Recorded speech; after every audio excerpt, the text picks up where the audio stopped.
Welcome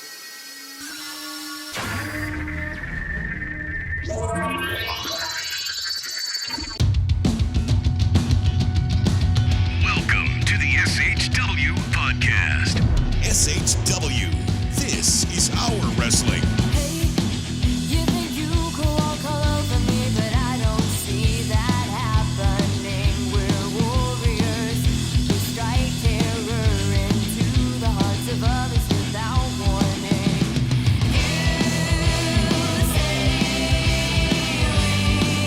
And now, the voices of Southern Honor Wrestling. Brandon Benefield, Gerard Bonner, and Diana Michelle.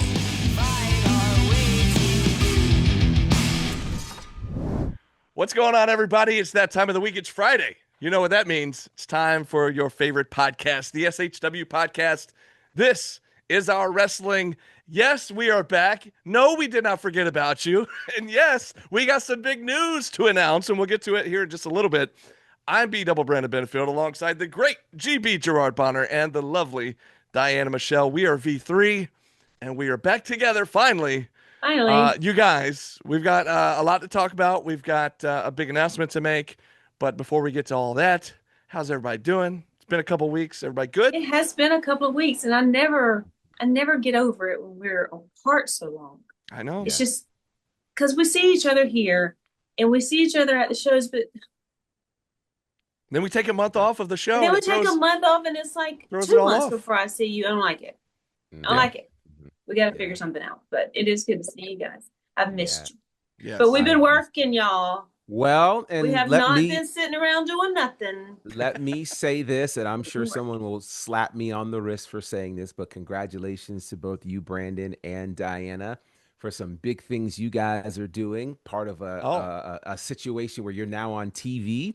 Right. So I'm very, very excited for you guys. I talk very often about, or at least amongst ourselves, like the Yes. public doesn't know, but we often talk about, what are the things that we're going to be able to do to be able to expand who we are to a larger audience.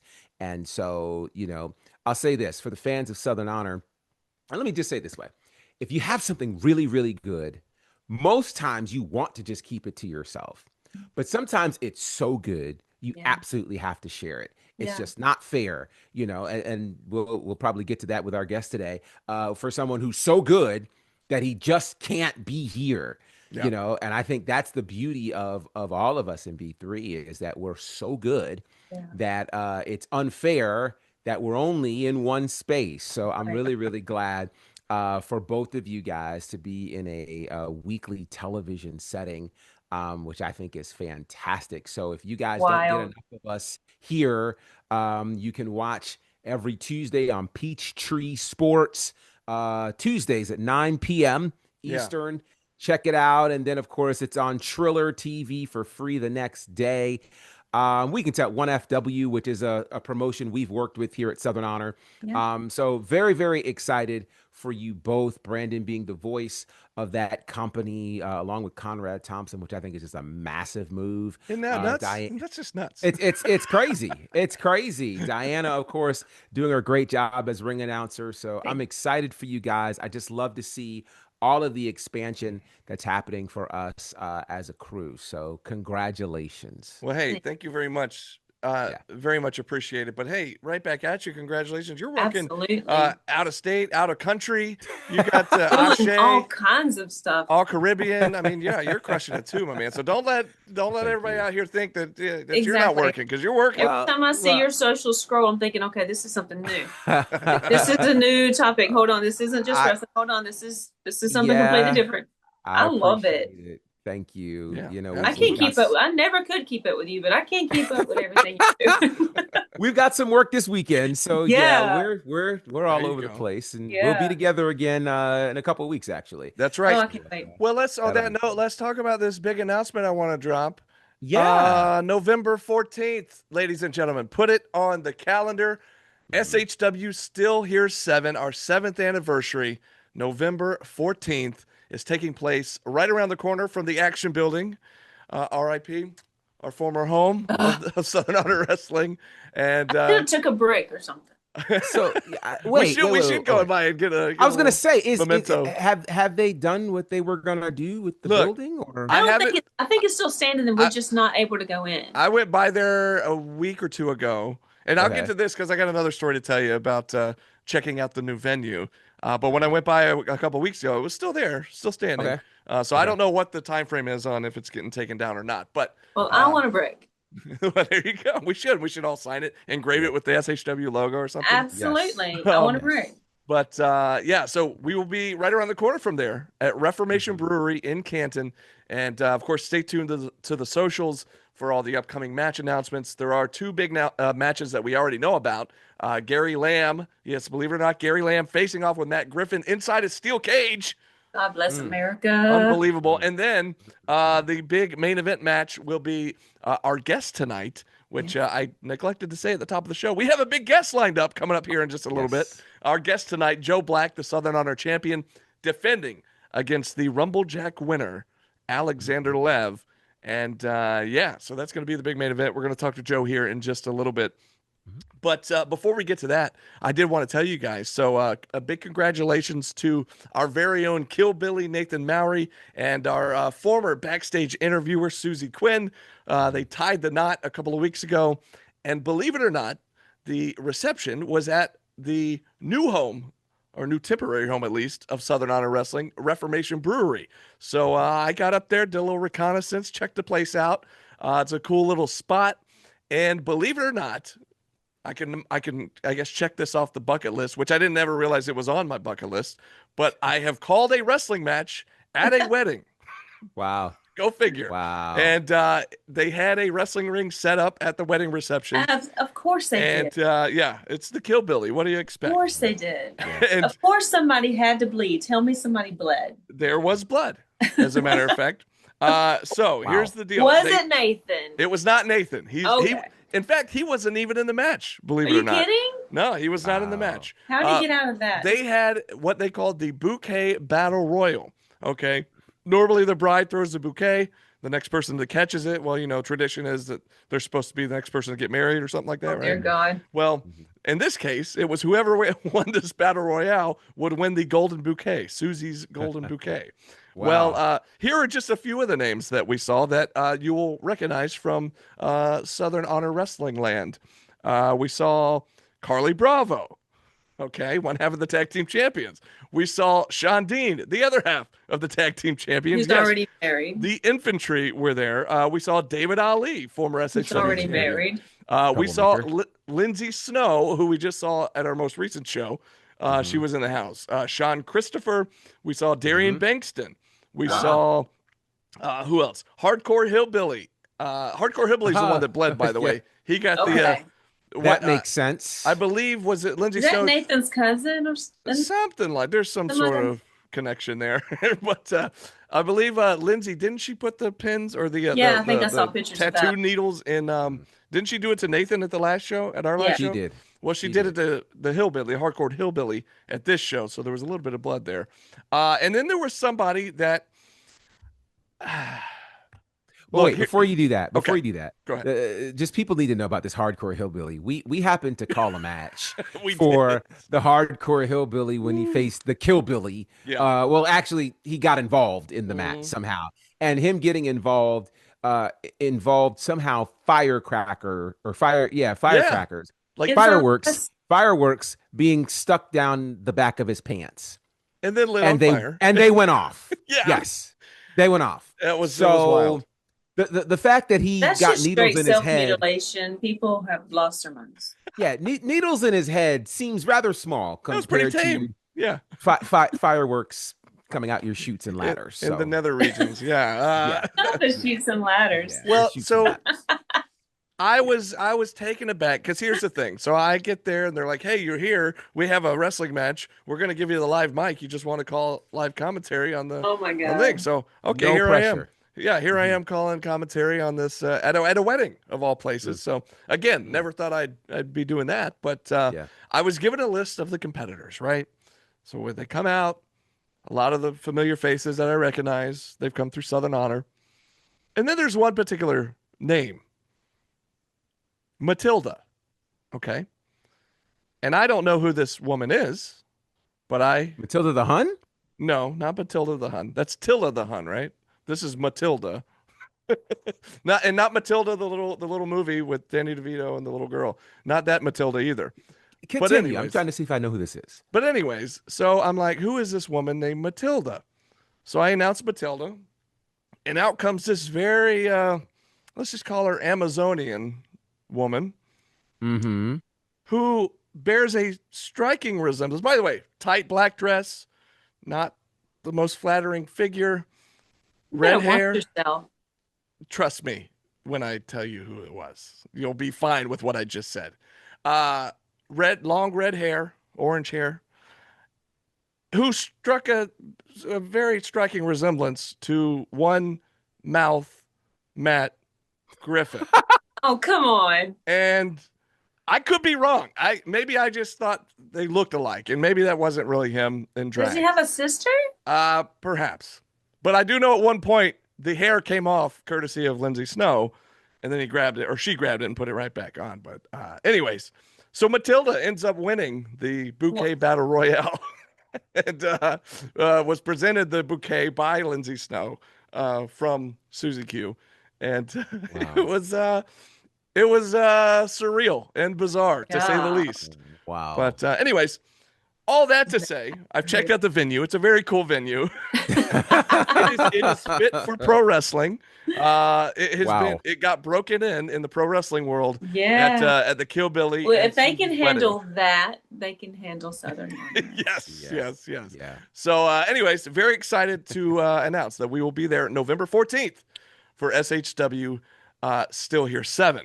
But before we get there, I do also want to say something that was just announced earlier this week. If I can find the flyer, so I make sure I get all my details correct.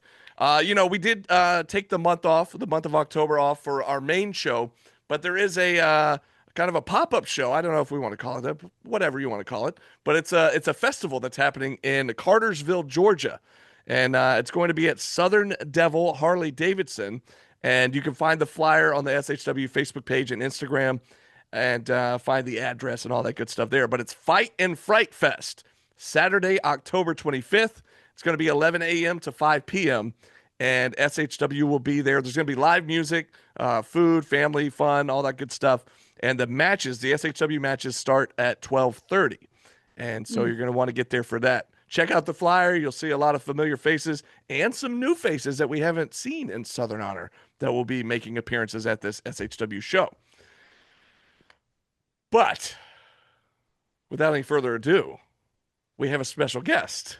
Do you guys want to tee us up for this, or how do we want to get into this? So I'll dial him up here and we'll just bring him right in. You want to do that?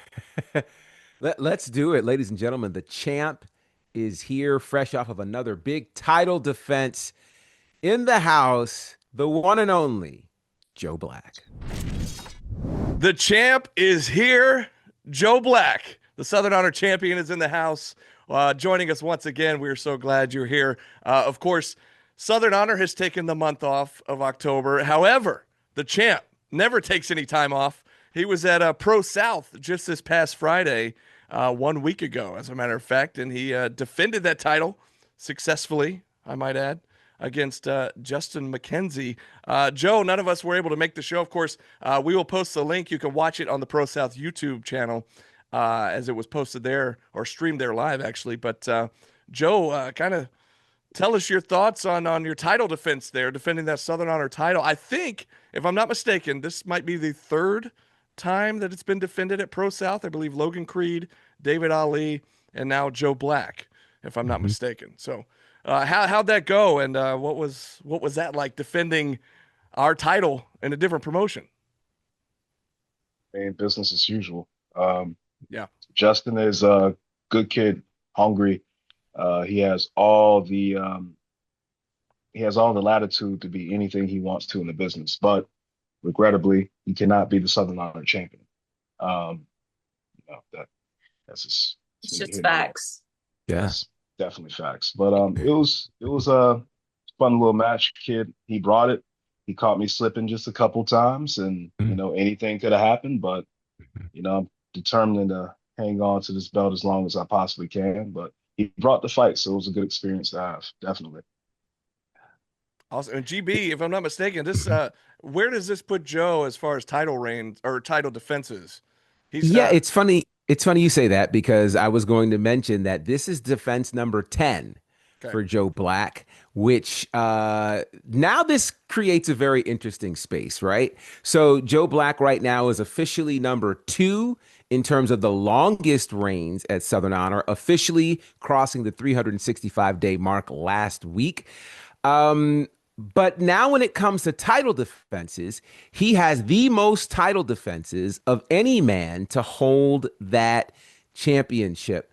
How are you feeling about that stat, sir? Where I think by all accounts, we can say what I've been saying literally for the last year, the single greatest Southern Honor champion in our history. How are you feeling that the numbers are now matching what we've been saying?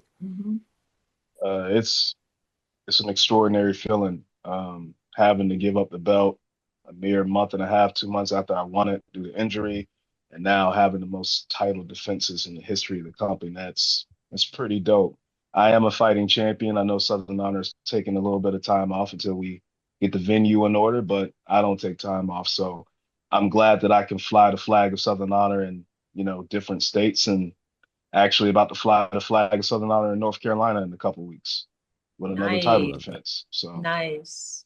I love that. I love that. Taking us pretty much everywhere you go, which I have a great level of appreciation for. So let's talk about that. We often, certainly on commentary and here in the podcast, talk about that first title defense or the first title run, which again, as you mentioned, it was cut short, and it took a long time to get back to the championship for you. Talk about, for you, what has been different for this title reign than the previous one. I know a lot of time has passed, 4 to 5 years, really 4 years since that first title reign, but a lot's different about this version of Joe Black versus the version that won that championship in 2020. So for you, what's different as you have taken on this title reign? I'm focused on myself. It's just me. I'm not really focused on building foundations for anybody else or anything else. I'm not really focused on doing great business for someone else's business. I'm focused on doing great business for myself. I'm building my own forever instead of trying to build something in tandem with someone else who may be building different sections than I'm intending to build myself. So I'm just all in and investing in myself, which I'm very selfless, anyone would tell you. And I like to consider this to be my selfish era. It's just I'm focusing on myself, and that's what's different.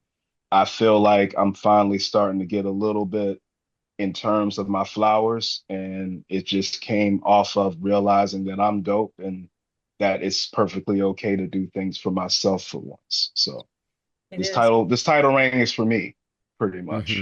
Love it. That's a very important space to be in, and I know personally that's something I'm learning and a lot of other people are starting to realize is after you've been selfless for so long, at some point, if you don't look out for you, you ultimately realize that no one else will. If you don't view yourself as dope, as the guy, as the girl, no one else will. And so as you're getting your flowers, another historic moment happened for you recently where finally, and I say that very strongly, you are on the PWI 500. Way too low, I might add. Way too low. But you're there. Talk about what that meant to you to finally crack a list that many have been saying you've belonged on for quite some time. That was cool. I wasn't expecting it. Okay. I'm not gonna say who. Well, I'll go ahead and say it. Matt Griffin actually sent me that graphic. Wow. All I got was a congratulations message, and I'm thinking, did I get signed and I didn't know about it? Like, what am I being congratulated for? And then I started to get tagged in the picture, and I'm like, oh, that's cool. And then I got a message from Huckabee, and I think Huck was more excited about it than I was, which is always dope when your homies are championing your accomplishments. So it was definitely great to be acknowledged, but I'm of the Kobe Bryant mentality where, second place is the first one who lost, and I was 400 and whatever. So while it was great to be, mentioned and to get a picture in the magazine that I read since I was a kid. I'm trying to be number one. So that just gave me added pressure to keep chopping at the bit to get to number one. Mm-hmm.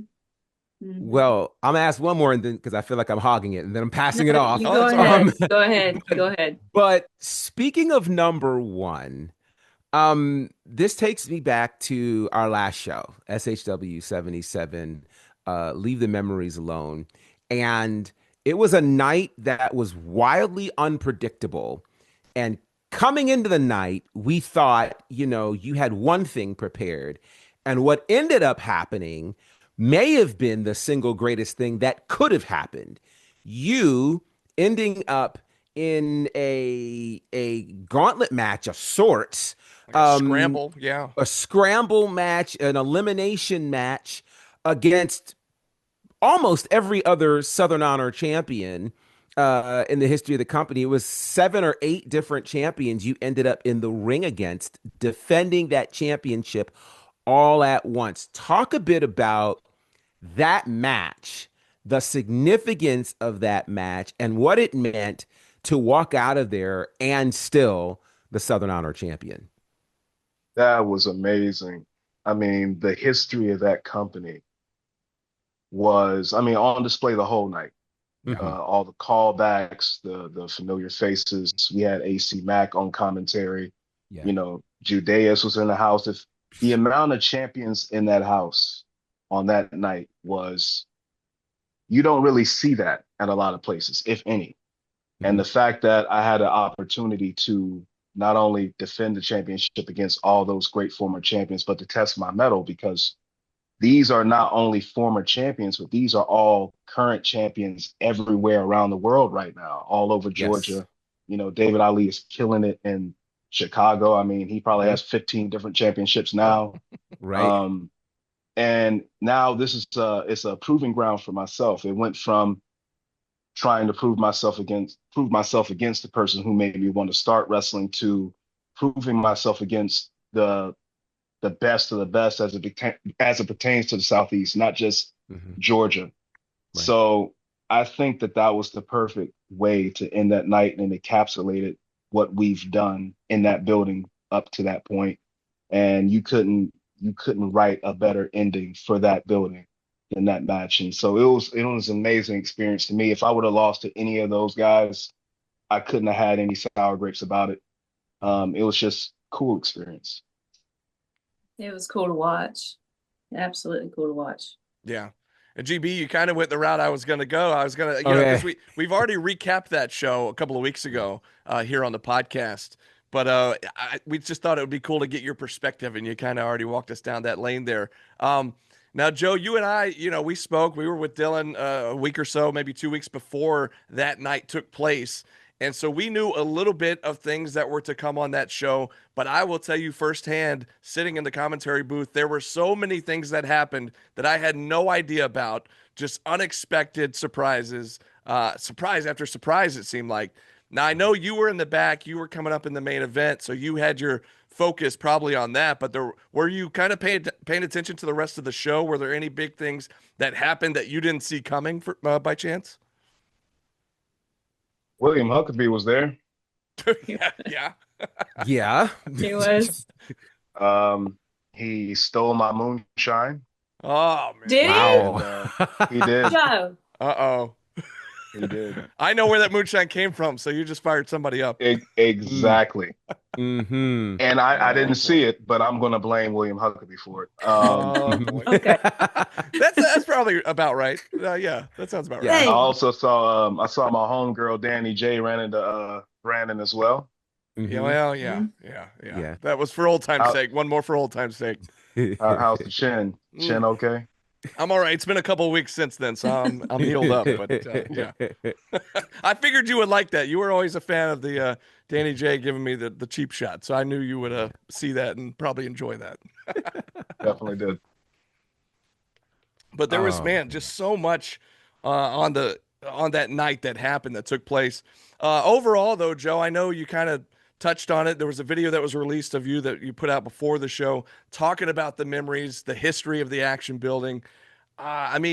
touch on that a little bit. Just your thoughts on 7 years, and you've been there for almost since the very beginning, and the bulk of the 7 years, and you've encapsulated, embodied Southern Honor Wrestling, and that's why we're so proud to have you as our champion. But I mean, just kind of touch on your thoughts on the end of an era, so to speak. Here, 7 years at the Action Building.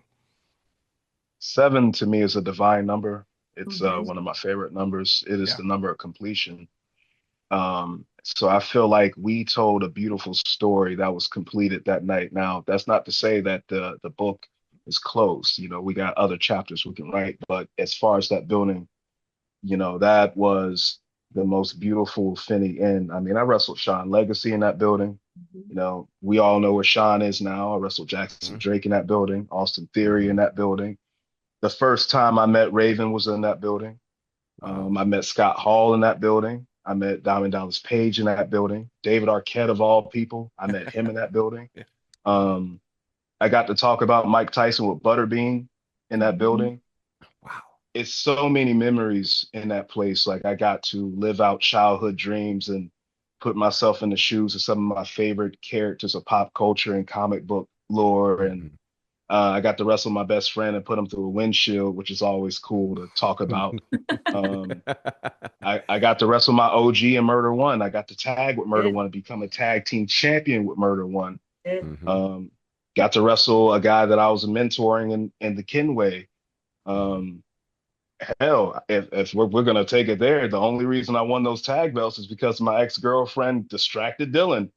You know, who can say something like that? There's so many memories in that building. It's everything all together just culminates in such a beautiful story. That's why it's so bittersweet that building is no longer there. But as I said before, you know, Southern Honor isn't a place, it's a people. So we all carry Southern Honor. So those memories will definitely stay with me for the rest of my life. Yeah. Yeah. I got to ask you this, because as you mentioned, embodying some of your favorite characters from pop culture, it just reminds me of all of the entrances that you had in that building and some of the varying characters you portrayed in doing that. What was your favorite entrance that you made in the Action Building? Pick one. That's a good one. That's a good question. I think we just need a whole highlight reel of every. Yeah. We could do a whole highlight reel of that. So many, Because- personally, so many were great in my opinion, but the Joker entrance was really cool. I love that one. That stands out. That But, one was nuts. I mean, so I many. think my was favorite cool. was the Wolverine. I love the Wolverine was Wolverine great. one too. Wolverine. The whole. I like Yeah. that. Yep. Yeah. I think Wolverine would probably be the top of my list too. That or Sub-Zero, because I mean, I didn't expect Ice Machine. That was cool. That was cool. Wow. Yeah, that was cool. But for me and Huck was you know, the Hulk, and I was Wolverine. I think Wolverine would probably top that list for me as well. Yeah. Nice. And that was Yeah. just such an epic match. We already touched on it, you know. Still dealing with insurance about my car windshield, but that's okay. But man, But that not was just just the entrances, but some of the best promos that you cut in that building. Mhm. From the one where, oh my God, the one with Corey Hollis, or about Corey Hollis, and the one about David. Those just stand out to me forever. Those are so good. That's why I start calling you the Rev, because it's like preach. It was Yeah. so good. And every time you do a promo, it's so good. But those two definitely just stand out for me, especially the pulpit. well. On that same token, did you have any Yeah. favorites? Any favorite promos that you cut? I mean, they were all been great, like Diana said. But do you have a favorite? Oh, definitely the one on Corey. That's Definitely. the top of my list. Wow. Easily. I love Wow. that one. Wow. And how surreal, speaking of Corey, how surreal to see him back in the building. I mean, Right? we had so many surprises that night. Yeah. Insane. Still ornery, still cranky. Love you, Corey. By the way, his vest has been hanging in that hallway literally since he's been gone, right? So That's I crazy. don't know if he took it home with him or not finally, but it's been back there for years. That's crazy. Two of the promos that I've remembered the most, no one has mentioned yet, so that's cool.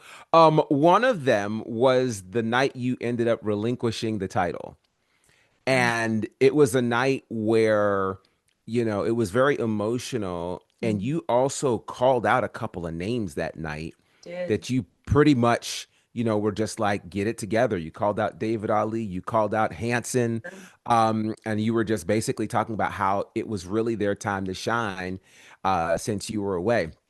The other one is fairly recent, and what I like about you every time I see you is you are so quick-witted and you are so from the hip that at a moment's notice your direction can change, your focus can change.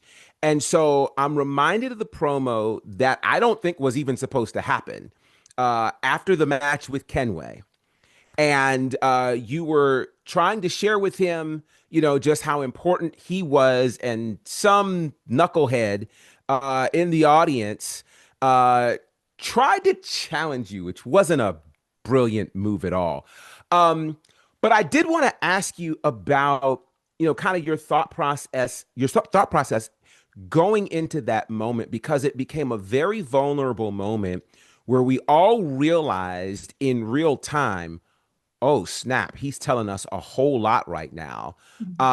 What was your thought process going into that, sharing that level of vulnerability? I didn't intend to. I'm a very private and guarded person. Right. I control the flow of information from my life because I like to keep my life, pretty close to the hip. Yeah. It was just kind of it was put on my heart to Mhm. to speak, because to me, maybe this message can help somebody else.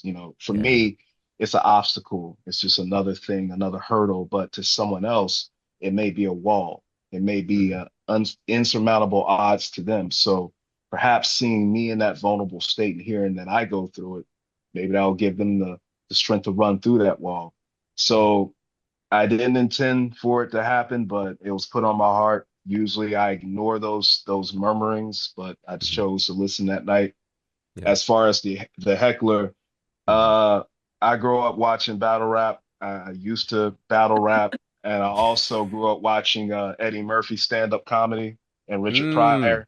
You're never gonna heckle me and get away with it and be successful. I'm Right. always ready, and I always got one loaded up in the chamber Yeah. just in case someone heckles me. I have the perfect response. It just takes a stat quick. Yeah. Yeah. That no, that adding that detail explains a lot. Yeah. Mhm. Between Eddie Murphy and Richard Pryor, Yeah. you are good.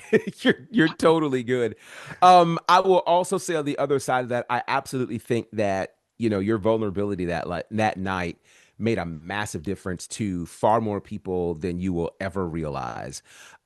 Because what I know is most people don't have the courage or the access to be able to come back and say, hey, man, this meant the world to me, But the overall feeling in the crowd, the feeling that we had, I just sat back and was just like, yeah, this was big. And a lot of us have dealt with, what you shared that night. And so it was it was very refreshing to know that you made it through that moment, because a lot of people deal with those kinds of issues and never get to tell us about it. So I'm glad that you were able to do that and that you felt comfortable enough to share that moment with us. So thank you for that. Absolutely. Well, I'm going to take an interesting turn here from that to, Turn. yeah, to what everybody's been anticipating ever since the Rumble Jack, when Alexander Hmm. Lev went on to win the Rumble Jack and become the number one contender to your Southern Honor Championship. That is the championship match that's going to take place at Still Here 7. Of course, earlier in this episode, we announced November 14th. That's the date. So make your plans, put it on the calendar, and come join us. We will be at Reformation Brewery in Canton, and it's right around the corner from the Action Building, the former home.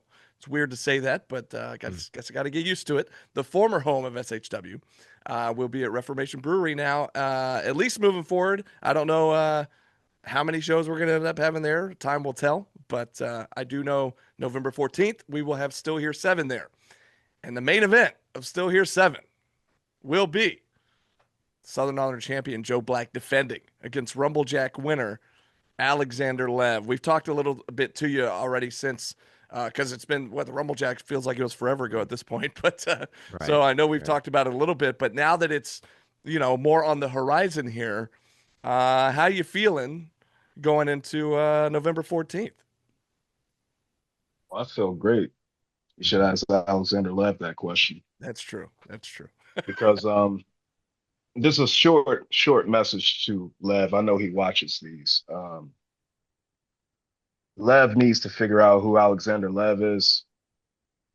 Um, one week he's wearing a robe and he has a goofy crown jewel tattoo behind his ear, and he's thinking he's Jimmy Rave. And then the next week he has AJ Styles inspired gear on and he's doing Styles clashes and he thinks he's Alan Jones. And then he's cutting the promos, thinking he's an edge lord. He has the mascara and the black fingernails. He thinks he's Raven. You need to figure out who Alexander Lev is, because all those guys I mentioned, while you're trying to emulate them, I got my stamp from those same gentlemen. I got my stamp from Raven. I got a stamp from AJ Styles. I got a stamp from Jimmy Rave. So for Lev, I'm not. I never go into a match saying I'm not worried, because all it takes is 3 seconds. But the person that Lev wrestled in February no longer exists. So if that's what he's resting on, he really needs to go do some mental training. Physical, that doesn't matter. I saw he has a little chest now. He's been doing push-ups. That's great. But that's not enough. So am I worried about it? I should be, but I can't be. I just can't. He hasn't shown me anything. Nothing. I think since February, we've all seen how intense you've gotten, more intense, more seriously and in depth with who you are, because we all know who you are. We all know. I don't think he's ready. And I've always said that, but I don't think he's ready. He don't know what he's stepping in with. This is a different Joe. This is a more seasoned Joe. He's got 10 retains in his championship here. This isn't just something, this is a fluke. Let's go and take out Joe. Let's throw him against the rail and bang his head a little bit. This ain't it. Nope, it is not. This ain't it. We'll see. We will see. I always like to step back when Diana starts talking to see what kind of pot she's going to start stirring there. It's like, all right. Y'all already know my stance on a Joe Black match. I don't care who he's fighting. I think we can all agree. I mean, we're supposed to remain unbiased, but I ain't unbiased. I'm gonna tell you straight right now. I might announce you unbiased, but I even when I announce you, it's not unbiased. It's not. I'm sorry. Oh boy. Yeah, I'm actually, it's interesting because a lot has changed obviously since February.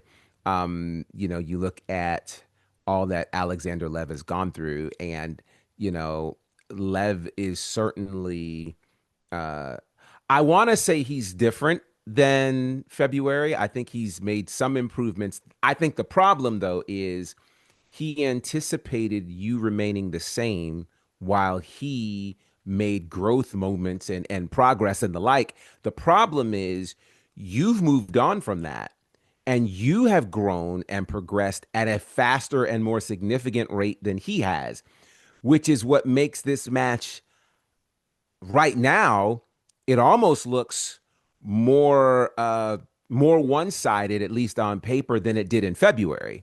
And in February, it was definitely kind of, he had to prove himself. He was an upstart.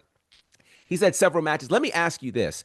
In February, obviously, it was his first main event here at Southern Honor. He's had multiple title shots since then, a tag title shot, a Jake the Snake Legacy title shot, has not been able to win the big one. Why do you think he's not been able to win the big one? And what do you think makes him think that November at Still Hero 7 will be different? What makes him makes him unable to win the big one is the fact, kind of echoes back to what I said before. He doesn't know who he is. He's not a closer. I know a lot of champion boxers who the reason why they're champion boxers is because their opponent got tired and, they Mhm. punched themselves out, but they Mhm. couldn't knock these guys out. They're not closers. I know a lot Mhm. of great hitters who you would not want to be the last person up at the mound, Yeah. because they're not closers. You want to get the ball to Robert Horry. Mhm. Sometimes you don't want the ball to go to Kobe because Mhm. Horry's going to make that shot 9 times out of 10. Mhm. Lev he's a great talent, and I don't want to diminish anything that he's accomplished. He's contracted through the NWA. He's been all over the place. He got to the 2300 arena before I did, Mm. but at the same time, you can't be a tribute act and think that you're going to be able to win the big one. That's not how it works, because as I said, while you're trying to be Jimmy, I learned from Jimmy Rave. Mhm. When you're trying to be Raven, I learned from Raven, Tommy Dreamer, New Jack, Murder One, Homicide. I learned from Booker T. I learned from AJ Styles. I learned from Steve Carino. So while you're emulating all these people and doing your best tribute act, I got game from them. So what he needs to do is he has a wealth of people that he can talk to. He better go find Sal Renaro. He better go talk to Uncle Allen. I don't know what he's going to have to do, but he needs to figure out who he is, because the physical aspect of wrestling is great, but there's a mental aspect too. And that's the point that he hasn't reached yet. He can't match me mentally because he's still playing Connect Four with his little buddies around Georgia, and I'm playing chess. So he needs to go learn how to play chess before November 14th. Mhm. That's it. I think Well said.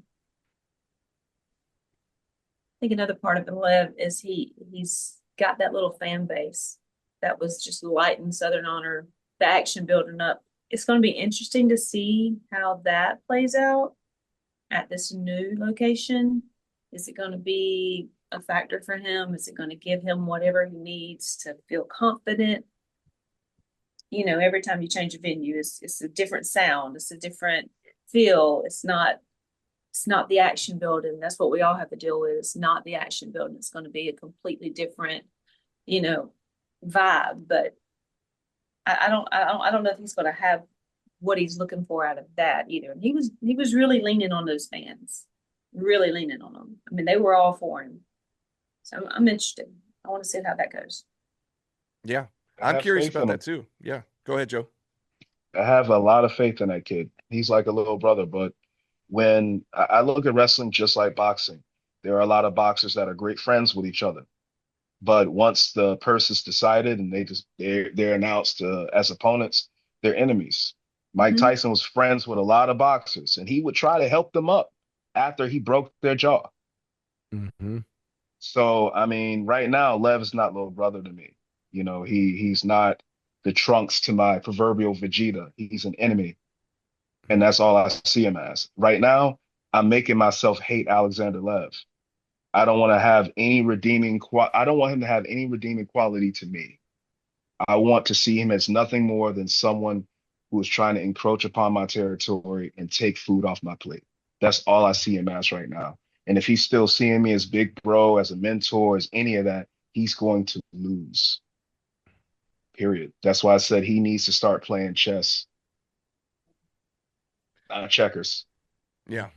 Diana got me thinking about this, and it got me thinking from your perspective, aside from this Alexander Lev match, but any match outside of the action building, any match in this new venue, does that do anything to your psyche? Just wrestling in a whole different, we're in the same company, but just a different venue, a whole different setting. And you always hear people talk about a church isn't necessarily the building, it's the congregation, it's the people that make up the church. I kind of feel that way about Southern Honor as well. We're not just, it's not just the action building that makes Southern Honor. It's so much more than that. It's the roster, it's the staff, it's the fans. And so I feel like anywhere we go, it's going to be amazing. I just wonder We from a carry wrestler's it with us. I mean, it's right. just a thing. We carry it with I us. just wonder from a wrestler's perspective, do you think that's going to do anything to your psyche at all about just being in a different venue like that? I've been in venues across the world, and I'm still Joe Black. That's I right. went to the ECW arena, and though I was starstruck, I was still Joe Black. Yeah. Mhm. So I'm going to center stage here this week. I'm still going to be Joe Black. So the venue really doesn't matter. It's a mindset. While I do get energy from that venue that was the Action Church, the energy there was palpable. It was tangible. It was different. I'll find a different source to pull from, and I'll still be Joe Black. Yeah. And on that note, too, all my energy. yeah, I was going to say on that note, too, the fans that are watching this, we implore you, please come join us at the new location. We are right around the corner. So it's not like you're going out of your way to try to find us. We are right around the corner from the Action Building, and we want this to be just as big as any other. I mean, this is our anniversary show coming up, folks. November 14th, still here 7. And it's kind of crazy because we just came off of 2 massive shows before we even got to the anniversary this year. So it's kind of unusual, but yeah, we want the fans there. It's going to be huge. We've already heard a cage match announced between Matt Griffin and Gary Lamb, which, like, who saw that coming? And on top of that, we have this major title defense in the main event there. Joe Black defending against the Rumblejack winner, Alexander Lev. So I can't wait. I know we're all looking forward to that. We want the fans to be out there and join us. But anything else you want to tell the fans or, to let them know before we see you on November 14th, Joe? So the cage match between I know, Gary right? You see, that's interesting, though. So if there's already going to be a cage up, okay. I mean, I'm gonna have to get on the horn with Jake and Sal, but all I'm gonna say is since Lev is such a Raven fan, there is a match between CM Punk and Raven from Ring of Honor, Clockwork Orange match, and it's in a cage, and it involves dog collars too.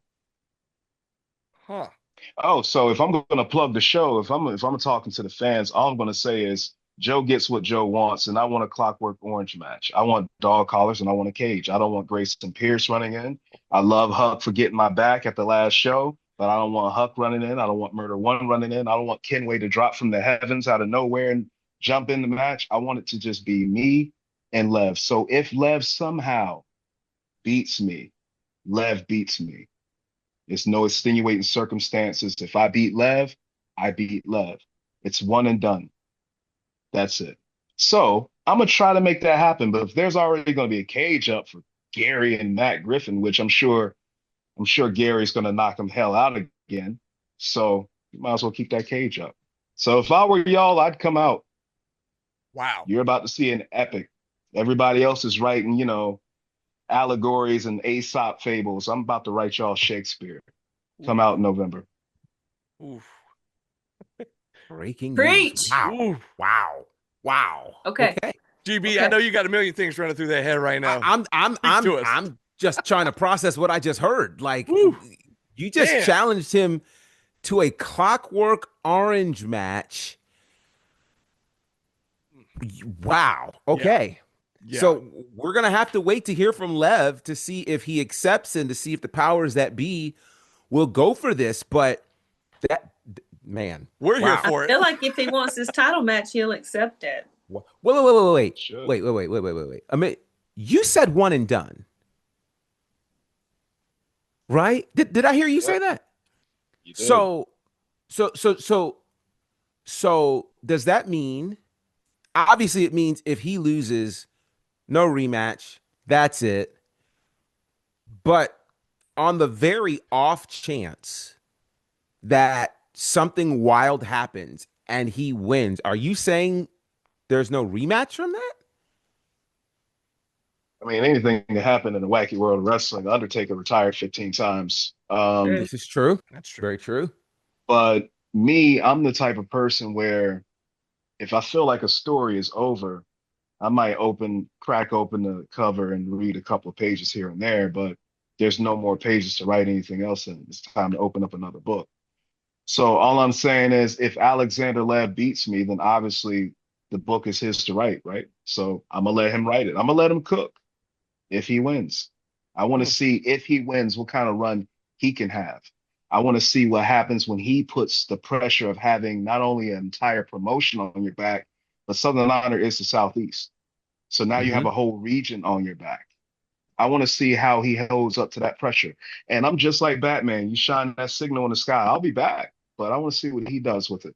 Yeah, So this might be a one and done. If he loses, that's it. He'll never wrestle Yeah. me again. And he knows this. Wow. Big The if though, stakes GB. keep getting, Big if. but the stakes for this just keep getting higher. Yeah. Like so really for Lev, who has had a number of title shots this year, from the SHW Championship to the Jake the Snake Legacy Championship, and he hasn't won any of them. If he loses this, that's it. Yep. Wow. Okay. This has been an informative podcast. Breaking Good Lord. news after breaking news. Jeez. Man, oh man. Okay. I can't wait to get on the horn after you get on the horn with Sal and Jake. Then I'm going to figure some stuff out and see what got made official, and we'll be making the announcements on social media. So fans, you're definitely going to want to be there November 14th. Stay tuned to the SHW socials to learn all about the upcoming events. And of course, we'll have more match announcements along the way for sure. But 2 big matches already announced. That cage match with Matt Griffin and Gary Lamb. And of course, potential cage Clockwork Orange match with Joe Black and Alexander Lev. Time will tell, folks. But hey, we got some time in between now and then, and we will see you back here on this very podcast. But until then, this has been SHW. This is our wrestling. Wow. We were waiting for Joe to say it. I don't know what was happening there. I'm forgot. still just like, I'm still just in that. Yeah. We're in all shock. Just wow. And all this is staying in too. And now as we'll it cut should. it. Yeah.